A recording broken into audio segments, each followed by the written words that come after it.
예언 중에 오늘 8번째 예언입니다. 그리고 우리가 다음 주에 볼 14장이 마지막 예언인데 9번째 예언이 되겠죠. 이 13장 8번째 예언도 전에 말씀하신 것과 거의 비슷해요. 이스라엘의 죄에 대해서 심각하게 드러내고 책망합니다. 그리고 이것 때문에 무서운 심판이 임한다는 말씀을 하고 있죠. 자, 오늘 그 부분을 좀 더 구체적으로 살펴보면 우선 에브라임아 이렇게 크게 부르고 있어요. 에브라임이라고 지금 호세아서에서 자주 나옵니다. 여기서는 두 가지 의미로 볼 수 있어요. 에브라임은 이스라엘 12지파 중에서 장자가 되는 지파입니다. 본래는 장자가 루벤이었죠. 근데 그 루벤은 장자권을 빼앗겼습니다. 그래서 그 장자권이 누구에게 갔습니까? 요셉에게 갔어요. 요셉은 11번째 아들인데 그가 너무나 믿음으로 잘 살면서 하나님의 일꾼으로 멋지게 살다 보니까 또 자기 부모와 형제들까지 다 먹여 살리는 역할을 했기 때문에 이 장자권이 요셉에게 넘어갔어요. 그럼 여러분, 장자에게는 2배의 몫을 주잖아요. 다른 자녀들과 비교했을 때 2몫을 주게 되는데 요셉은 그래서 아들 둘이 있었는데 에브라임과 므낫세. 본래는 거기도 므낫세가 큰 아들이고 에브라임이 작은 아들입니다. 그런데 이 두 아들을 야곱에게는 손자가 되는 거죠. 손자뻘이 되는 므낫세와 에브라임인데 이 두 사람을 아들 위치로 올렸어요.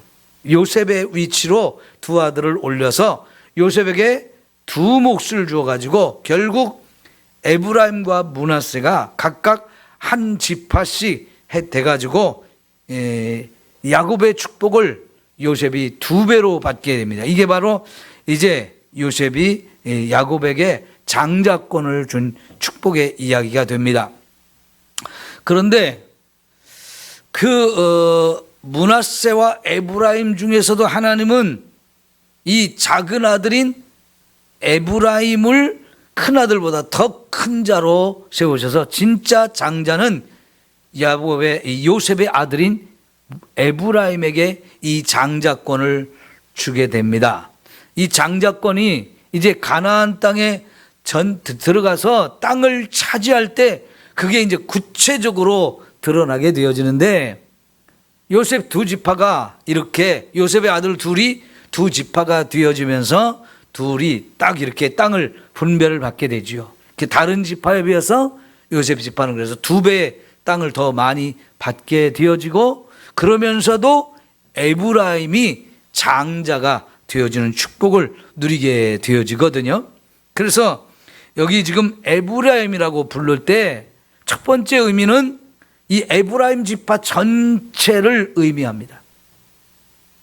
그리고 더 크게는 이 사람이 대표자이기 장자이기 때문에 북쪽 이스라엘의 10지파 가운데서 그 중에 최고 지도자가 되고 가장 힘이 세고 그를 이끌고 가는 역할을 했기 때문에 에브라임 그러면 북쪽 이스라엘 10지파 전체를 의미하기도 합니다. 근데 오늘 여기서는 에브라임이라고 말할 때 우선 그 의미가 에브라임 지파를 의미합니다. 그래서 이 에브라임이 말을 하면 사람들이 떨었다라고 말하고 그가 이스라엘 중에서 자기를 높이더니 바알로 말미암아 범죄함으로 망하였다 그랬습니다. 자, 여러분, 에브라임 말하는데 왜 사람들이 떨었을까요?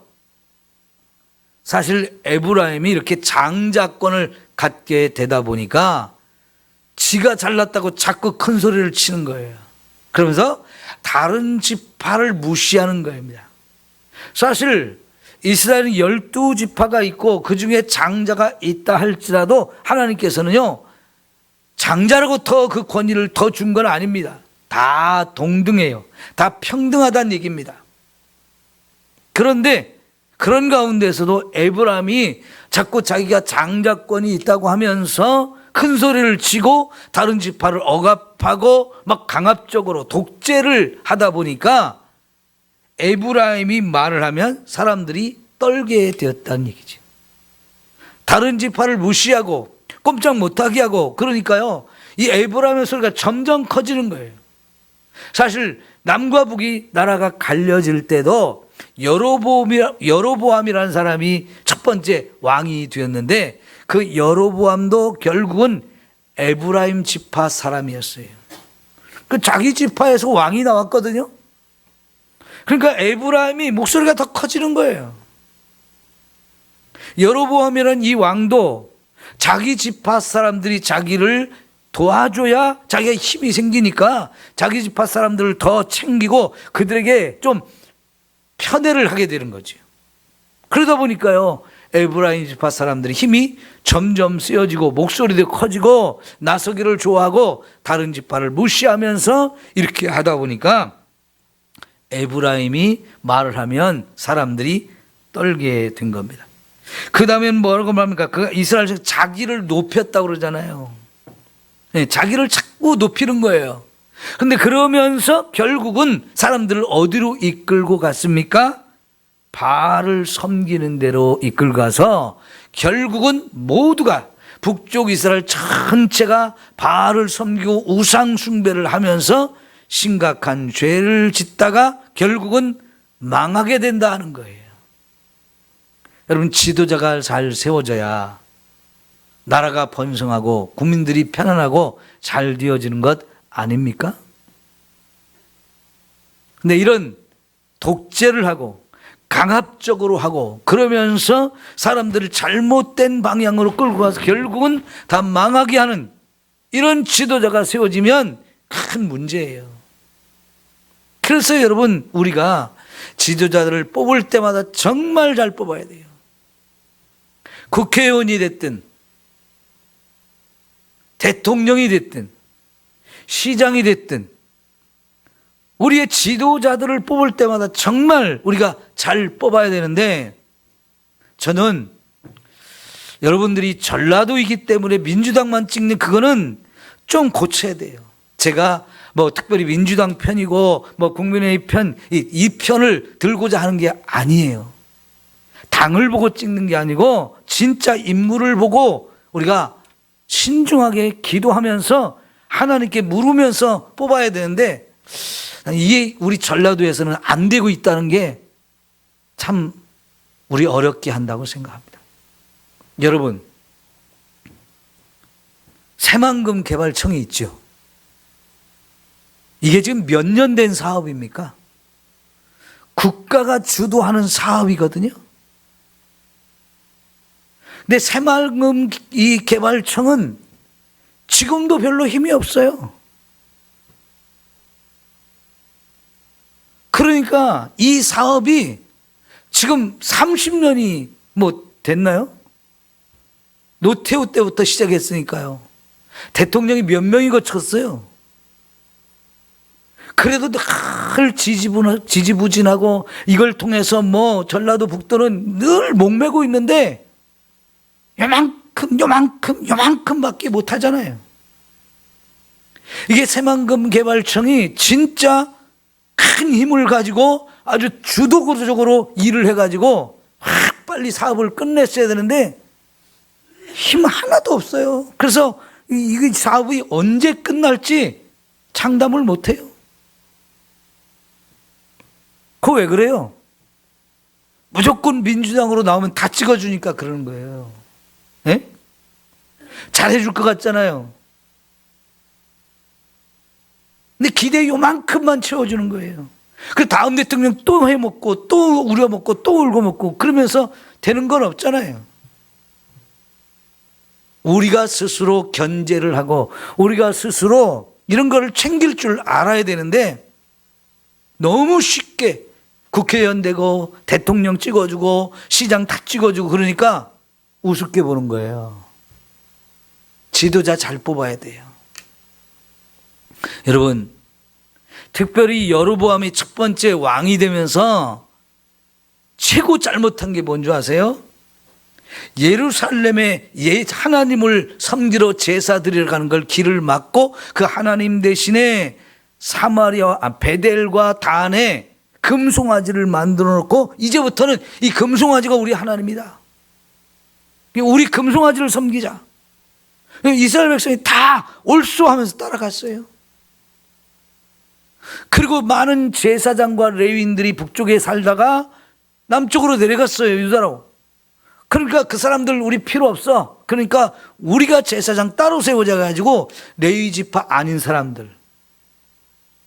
레위 지파는 그 금송아지 가서 섬기는 일을 할 수가 없잖아요. 그러니까 그들은 거부하니까 결국은 아무나 줬소 해가지고 너도 나도 되고 싶은 사람 다 제사장으로 세워졌거든요. 그러면서 이제 북쪽 이스라엘이 완전히 바알을 섬기는 우상 숭배하는 나라로 완전히 바뀌었잖아요. 지금 이게 북쪽 이스라엘이 처음 출발할 때부터 가장 심각한 문제였고 결국은 이 우상 숭배가 계속 이어지다가 하나님이 제일 싫어하는 우상 숭배로 인해서 망했잖아요. 여러분, 오늘 13장에 이스라엘의 죄에 대해서 여러 가지로 말하는데 그것 때문에 망한다고 말씀하는데 2절에서는 이 우상 숭배의 죄에 대해서 말씀하고 있어요. 여러분 6절을 볼까요?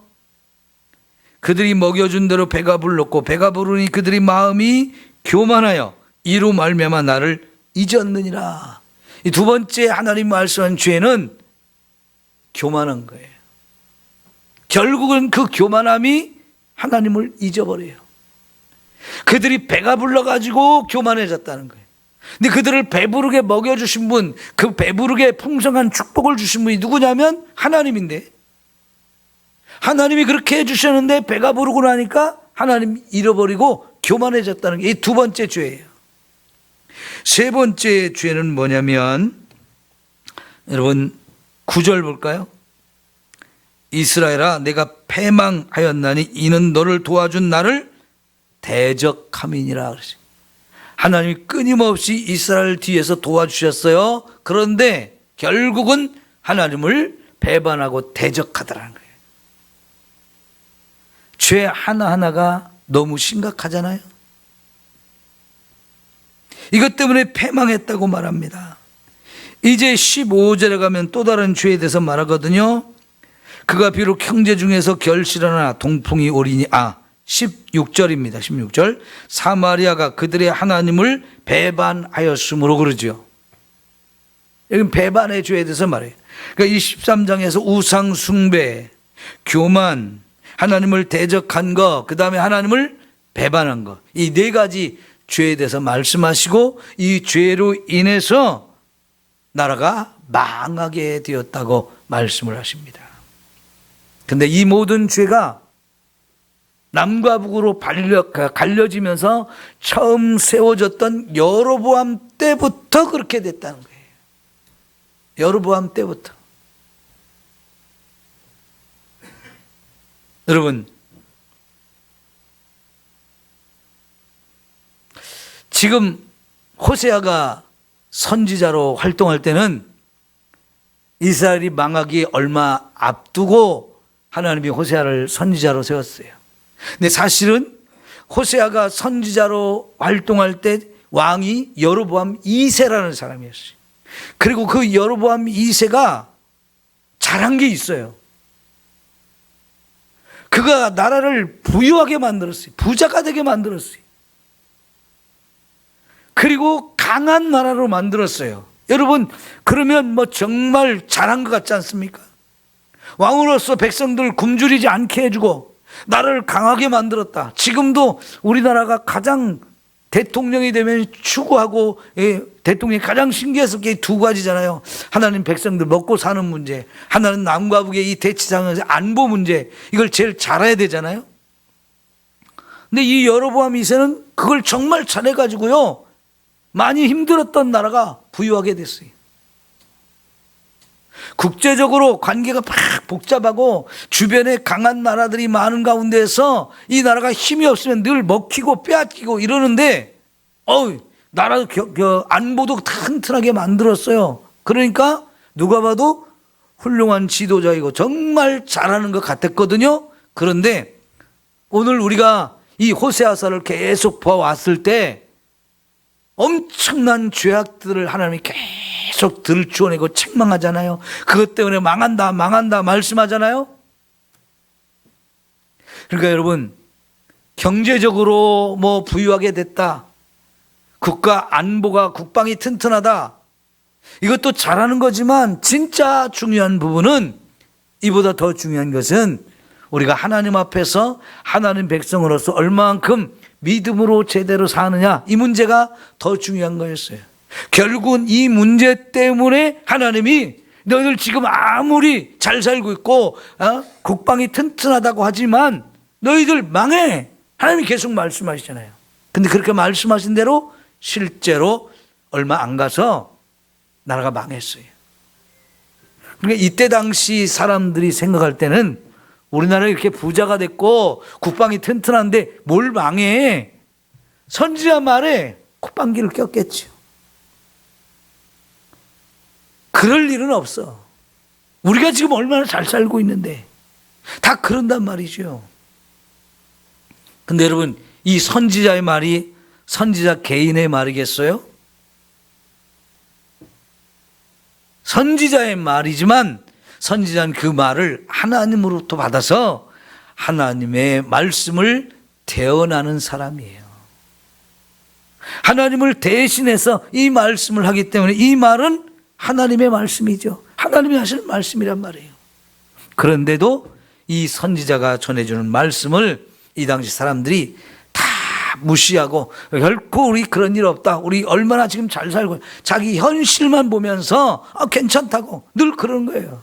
그러면서 삶을 보면 종교적으로 또 도덕적으로 영적으로 얼마나 심각하게 타락했는지 그걸 구체적으로 지적하고 구체적으로 가르쳐줘도 괜찮아 잘 될 거야, 다 이러고만 있단 말이죠. 여러분, 정말 하나님이 나의 등 뒤에서 나를 도와주시는 분이라고 하면 얼마나 좋습니까? 근데 하나님은 도와주지 않는데 우리가 너무 엉망이 돼서 도와줄 수 없는 상황이 됐는데 괜찮아, 하나님 우리 도와주고 있어, 나를 붙들어주고 있어, 그 소리 하면 듣기에는 좋잖아요. 힘이 나는 것 같고 정말 하나님이 나를 도와주시니까 나 괜찮아, 이런 생각 가질 수 있잖아요. 근데 도와줄 수 없는 삶인데 어떻게 해요? 듣기에 좋은 소리 해가지고 사람들이 힘을 내고 그래서 할 수 있다, 괜찮아, 이런 얘기 갖는 거, 사실은 이게 제일 위험한 거죠. 심각한 질병 때문에 몸에 통증이 많은 사람한테는 병원에 가면 진통제를 줍니다. 강력한 진통제들이 많아요. 그 사람의 그 통증의 정도에 따라서 거기에 맞춰서 진통제를 주지 않습니까? 근데 신기하게도 그 진통제를 맞으면 통증이 싹 사라져요. 살만해요. 근데 여러분, 진통제는 절대로 치료약이 아니잖아요. 그건 치료약이 아닙니다. 아무리 많이 먹어도 그건 치료가 되는 게 아니에요. 그냥 그 병 때문에 생긴 통증, 그 통증만 못 느끼게 해주는 것 뿐이지 절대로 그건 진통제는 치료제가 아닙니다. 그리고 진통제는 먹으면 먹을수록 이제 내성이 생기면 좀 더 강력한 힘을 가진 진통제를 쓰면서 점점 더 센 진통제를 써야 할 뿐이에요. 그럼 마약 중독자가 되는 거죠. 통증을 감하기 위해서 이렇게 마약을 써야 되는 상황까지 와서 좀 더 심각해지는 그런 상황이 되어지는 거. 여러분, 그게 좋습니까? 아니면 칼로 째고 잘라내고 그래서 그걸 확 제거하는 게 낫습니까? 칼로 째고 수술을 해서 도려내고, 이거요 사람에게 엄청난 몸에 무리가 가는 거잖아요. 그리고 필요한 건데 그게 병들었다고 잘라내면 그게 그 몸에 그 기관이 하던 역할을 못하게 됨으로 해서 수술을 받고 이제 치유를 받았어도 그 기관이 없어졌기 때문에 여러 가지 몸에 어려움과 불편이 계속돼요. 하지만 그걸 참고라도, 그걸 감수하고서라도 질병을 치유하기 위해서는 무서운 수술을 해야 한단 말이죠. 하나님은 수술하기를 원하시는 거예요. 그들의 죄를 자꾸 지적하고 너들 그렇게 살면 하나님 결국은 망한다, 하나님이 진노한다, 심판한다, 계속 말씀을 해요. 왜요? 이거는 수술하는 거잖아요. 그런데 그걸 안 받겠다는 거예요. 그런 소리 하지 말라는 거예요. 우리 문제 없으니까 그냥 잘하고 있다, 그냥 진통제만 놔달라고 얘기를 하는 거예요.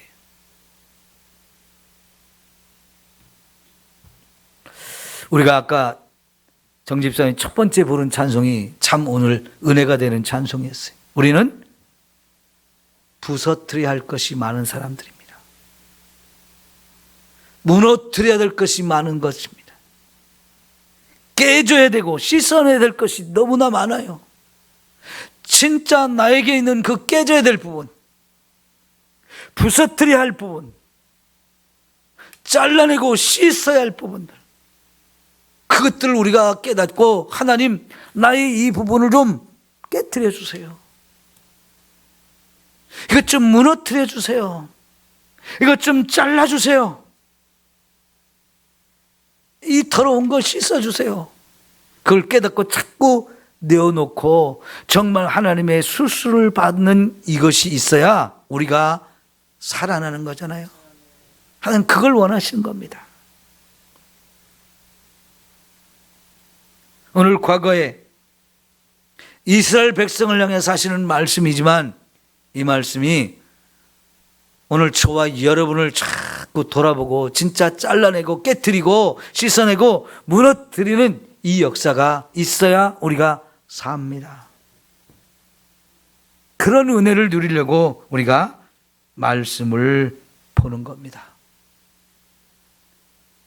그러니까요, 에브라임이 이제 여로보암 2세가 정말 부유하게 만들어줬거든요. 근데 그 부유함을 가지고, 그 많은 돈을 가지고 뭘 합니까? 금을 들여서 자꾸 우상을 만드는 거예요.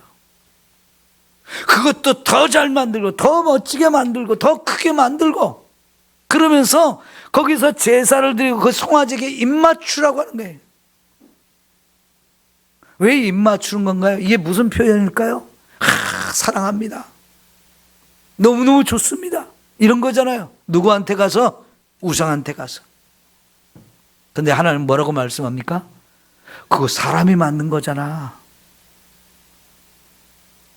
그 니들이 만든 거잖아.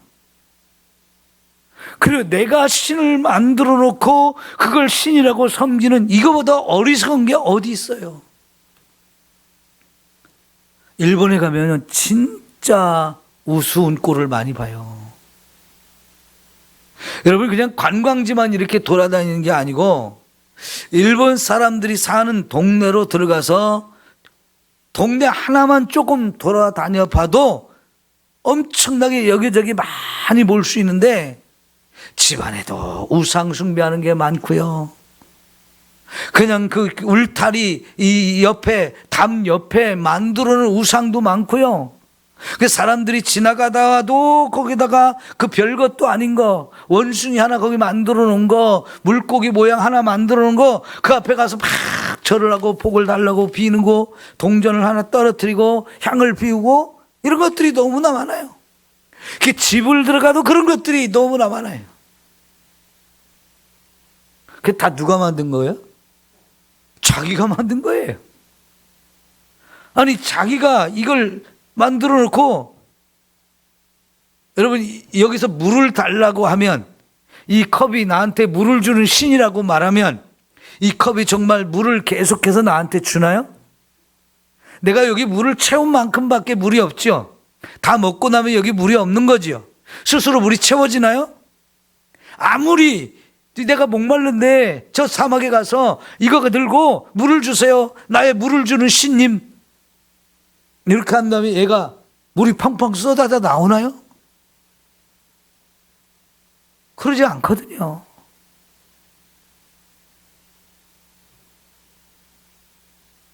여러분, 내가 뉴스를 보니까 요새는 제주도에서요, 지하수가 안 나오는 데가 지금 너무 많대요. 제주도는 화산이 폭발해서 만들어진 섬이잖아요. 비도 엄청 많이 와요. 근데 비가 오면 땅으로 흘러내려가는 것보다 그 돌틈 사이에 만들어진 구멍, 제주도 돌은 다 구멍이 뻥뻥 뚫려 있잖아요.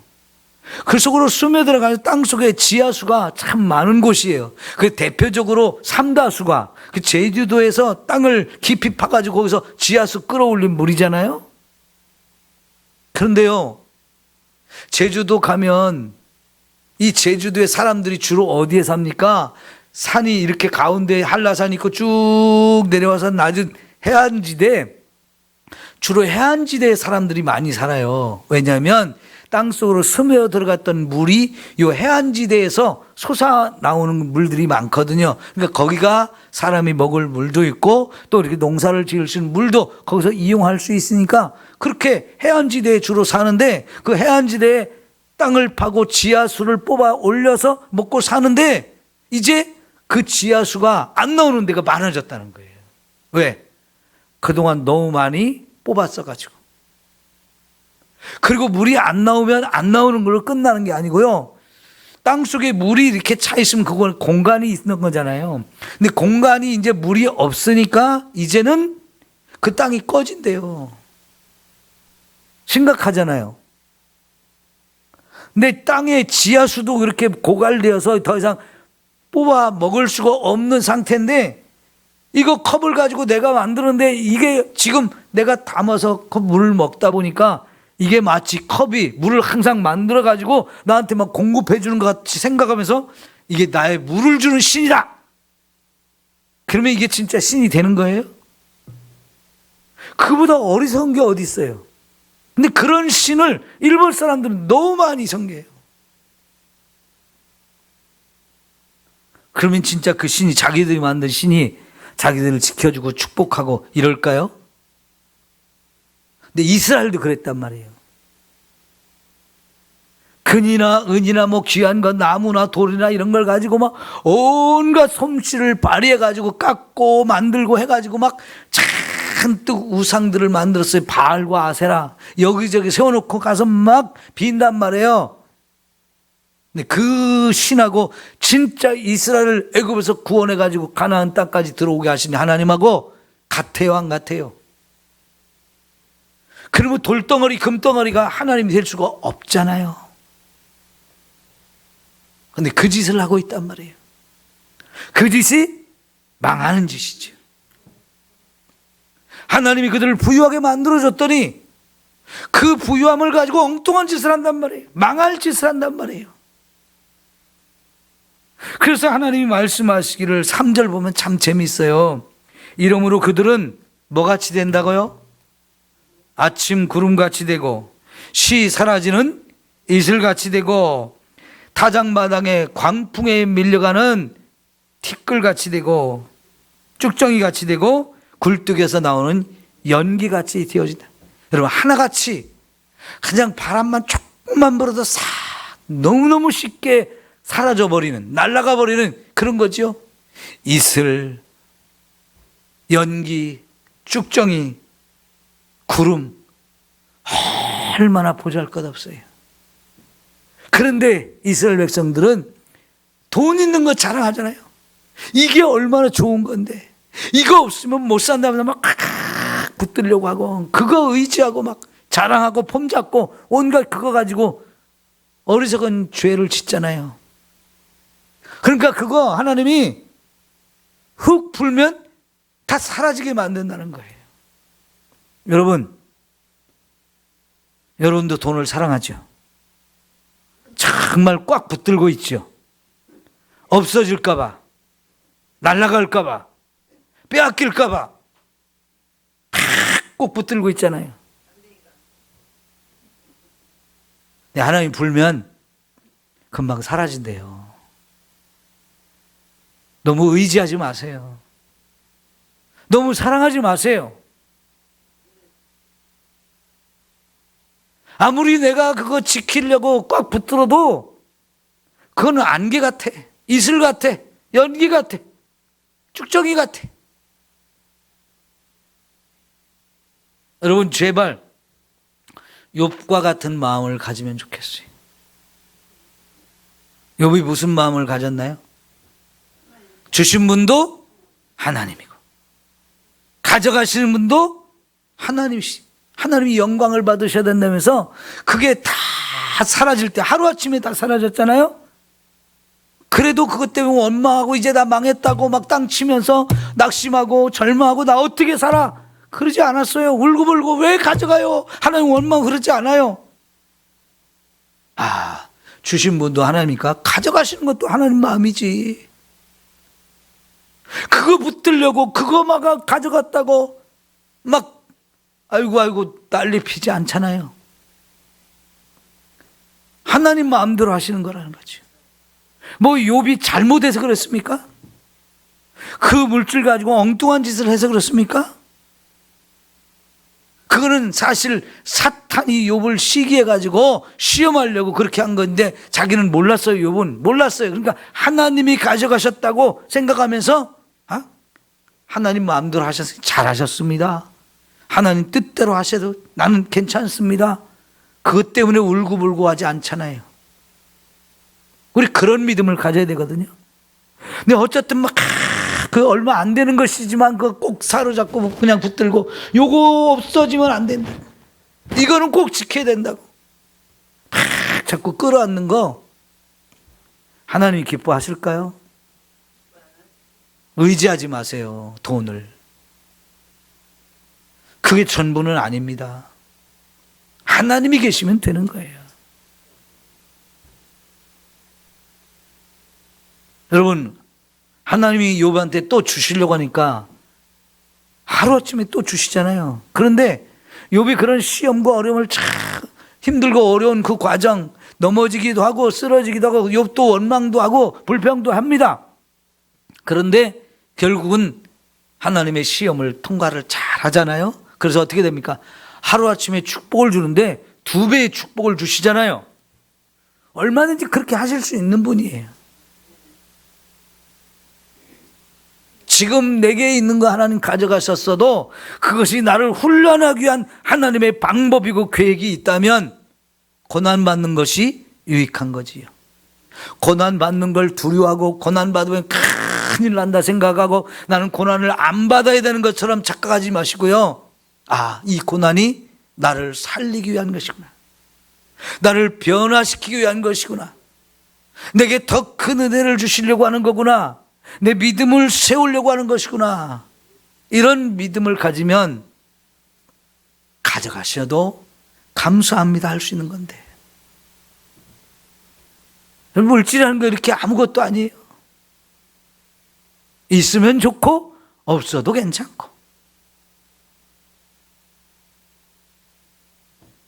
그런 믿음을 좀 가져야 되는데 이 이스라엘 백성들이 하나님이 축복하셨더니 그걸로 더 우상을 만들고 이렇게 하잖아요.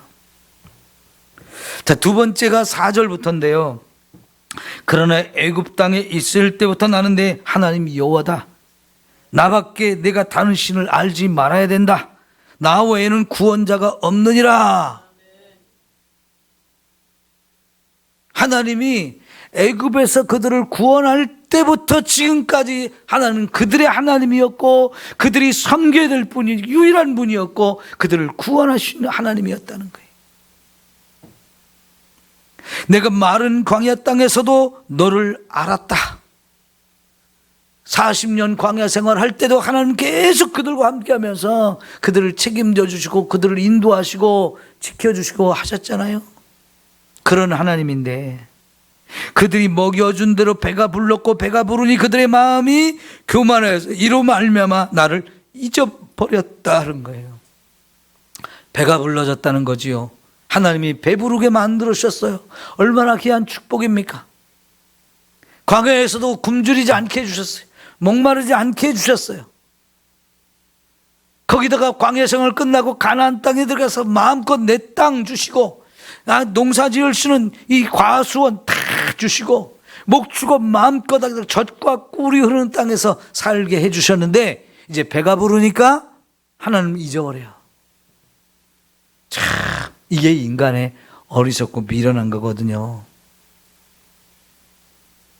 여러분, 그러니까 우리가 좀 살만하면 기도 안 하잖아요. 하나님께 열심을 안 내잖아요. 우리가 지금 먹고 사는 것이 힘들면 얼마나 하나님 앞에 간절할까요? 하나님 앞에 언제나 축복을 사모하면서 더 예배 드리려고, 더 기도하려고 막 그러지 않았어요, 예전에? 근데 그런 갈급함도 없어졌고요, 사모함도 없어졌고요. 왜 그럴까요? 다 먹고 살만해서 그래요.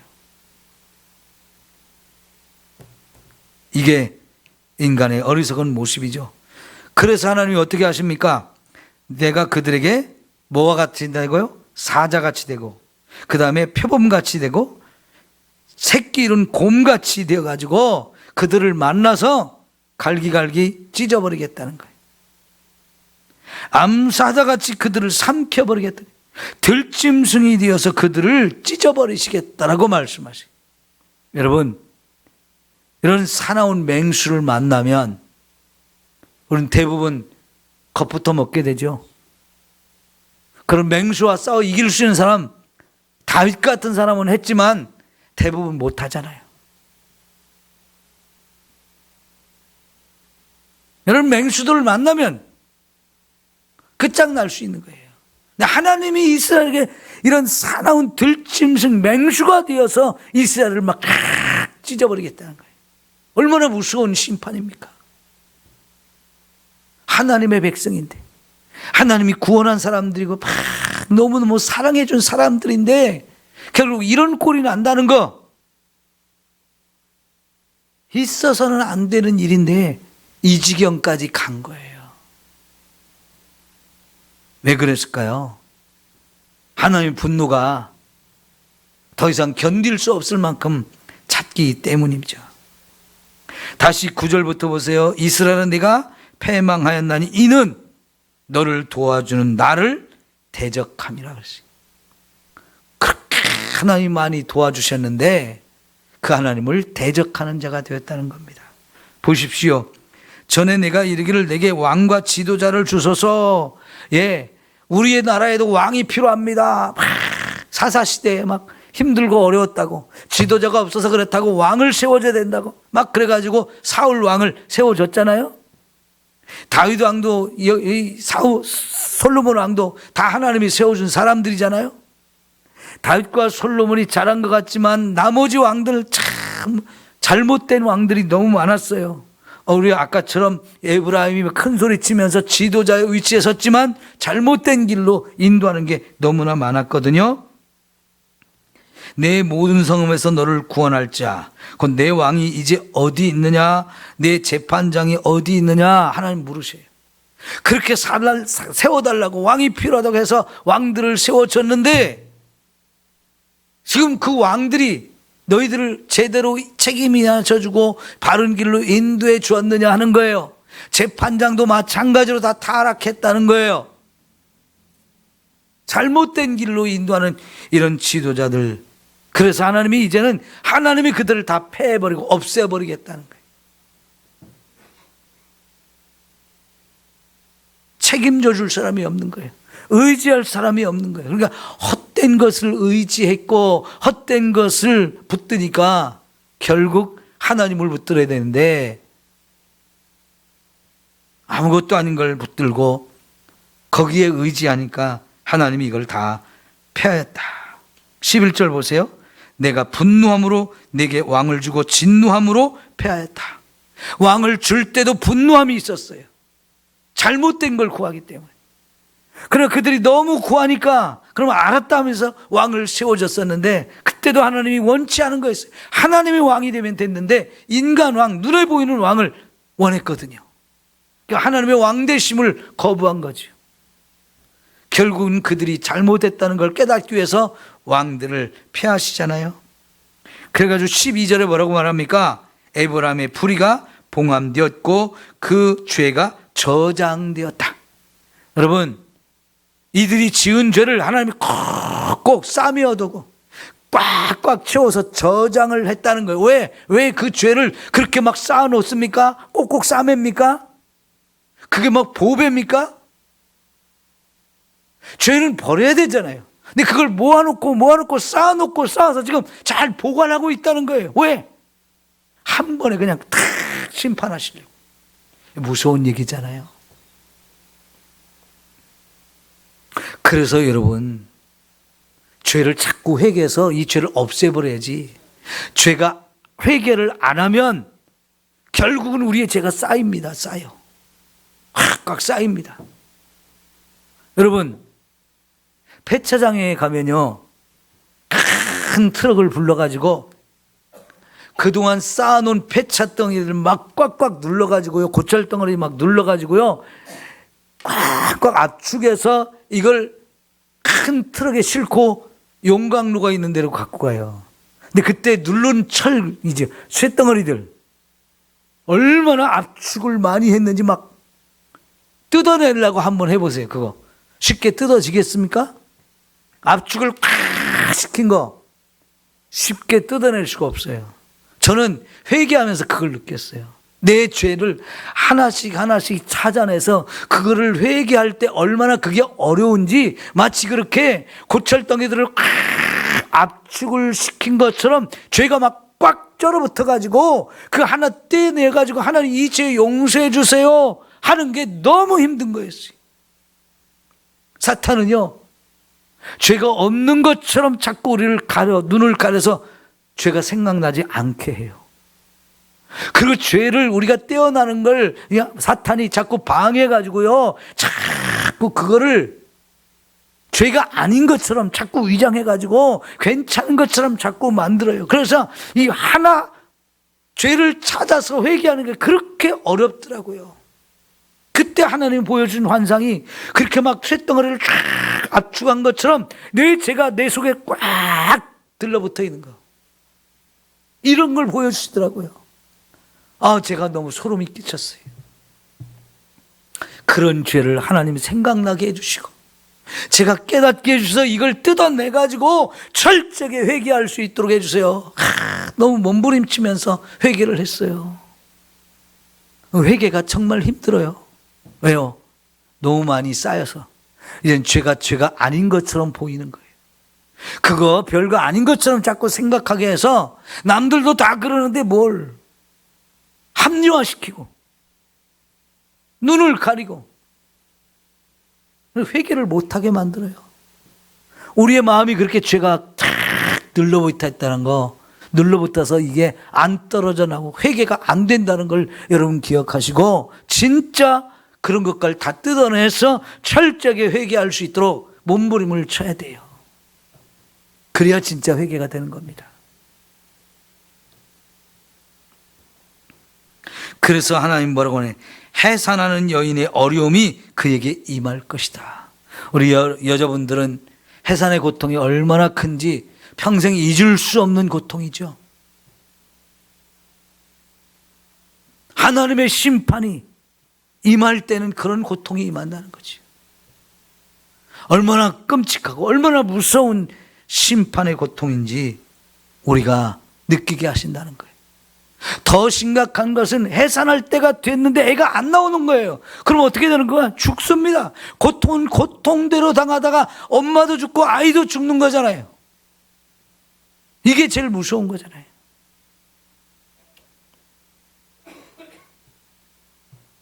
그런데 여러분, 이 14절은 너무나 놀라운 이야기를 해요. 내가 그들을 수월의 권세에서 속량해 주겠다. 수월이 어디입니까? 지옥. 지옥의 권세에서 구원해 주겠다는 거예요. 사망에서 구속해 주겠다라고 말씀하십니다. 지금까지는 하나님이 죄를 막 들춰내고 그거에 대해 이렇게 무서운 심판에 대해서 말씀하시더니 갑자기 하나님이 딴 얘기를 해요.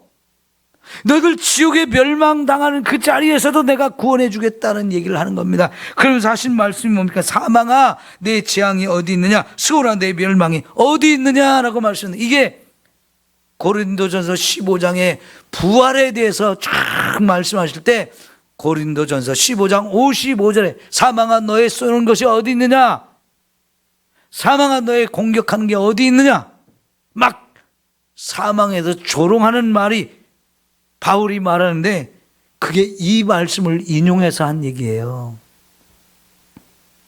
여러분, 하나님의 심판을 받아서 멸망당하고 이 죽은 자 같은 이 사람들을 하나님이 사망 가운데서, 지옥 가운데서 끄집어내서 구원해 주시겠다는 뜻이거든요. 부활을 말하는 거잖아요. 여러분, 이 이야기는 14장에서 마지막 예언의 말씀으로 더 구체적으로 나와요. 이 부분은 다음 주에 마지막으로 호세아서를 보면서 이 부분을 볼 거예요. 하나님은 심판해서 멸망시키는 걸로 절대로 끝나는 하나님이 아니잖아요. 바벨론으로, 압수로로 다 끌려가고 나라가 없어졌고 포로로 끌려가서 정말 고생을 했는데 놀랍게도 하나님이 70년 후에 그들을 다시 돌아오게 만들어주잖아요.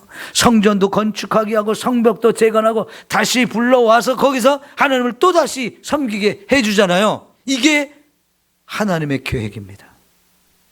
그래서 예레미야를 통해서 너희를 향한 나의 생각은 내가 너희를 저주하는 게 아니라는 거죠. 너희를 멸망시키려는 게 아니라고 말씀하셔요. 너희를 축복하고자 하는 것이 하나님의 뜻이다라고 말씀하잖아요. 여러분, 아무리 깨닫지 못해서, 그래서 결국 하나님의 심판을 받아가지고 멸망당했지만 그게 하나님의 원래 목적도 뜻이 아니라는 거예요. 그렇게 할 수밖에 없지만, 결국 그래서 망했지만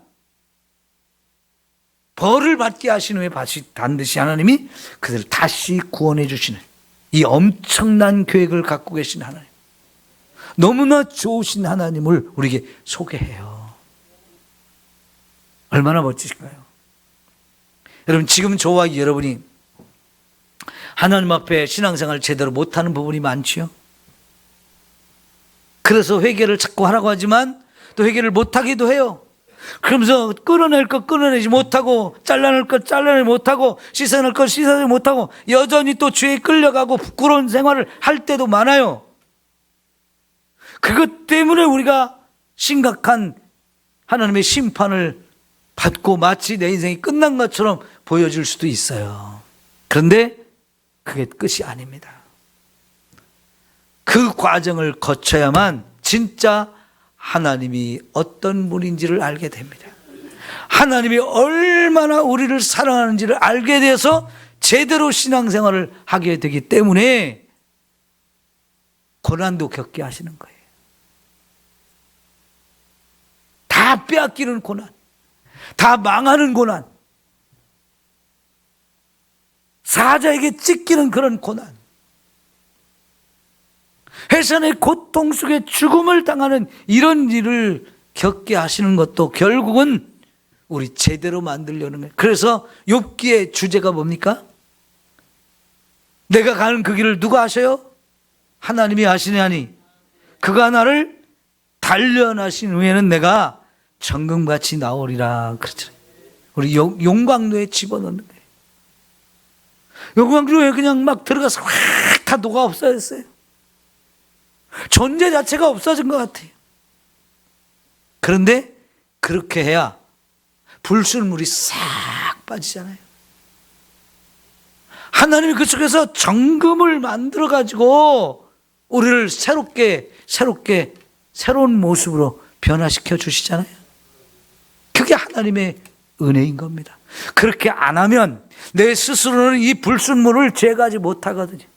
내 스스로를 변화시키지 못하거든요. 그런 능력이 우리에게 없어요. 여러분, 저와 여러분을 좀 제대로 변화시켜 달라고 나를 용광로 속에 집어넣어서라도 하나님의 방법으로, 하나님의 은혜로 나를 좀 변화시켜 달라고 이렇게 요청하며 기도해야 돼요. 그렇지 않으면 우리가 변하지 않아요. 나 스스로도 나를 책임지지 못하잖아요. 하나님만이 구원하십니다. 하나님만이 책임지시고 하나님만이 변화시켜서 단련해가지고 정금 같은 존재로 저와 여러분을 만들어내실 수 있는 거예요. 그래서 하나님이 지금 선지자를 통해서 이렇게 말씀하시는 겁니다. 15절부터 16절은 그냥 오늘은 안 하겠습니다. 여기서 끝내겠습니다. 많이 시간이 지났어요. 자, 여러분, 하나님이 얼마나 좋으신 분인지, 얼마나 놀라운 계획을 갖고 계신지 우리가 알잖아요. 우리도 하나님 앞에 내 자신을 맡기고 나의 부끄러움, 나의 더러움, 나의 어리석음, 나의 문제투성이, 이런 부분들을 보여주시고 깨닫게 하시고 나도 회개할 수 있게 해달라고 자꾸 하십시오. 다 회개할 수는 없지만 회개하는 만큼 하나님은 우리를 변화시키고 우리에게 은혜를 주시는 분이에요. 용광로 속에 안 들어가도 변화시켜지는 것이 회개의 은혜거든요. 꼭 용광로에 들어가야만 되는 건 아니에요. 거기 안 들어가도 변할 수 있는 게 회개거든요. 이런 회개의 은혜를 우리가 경험하면 얼마나 좋아요. 그런 은혜 달라고 우리 기도합시다. 기도합니다.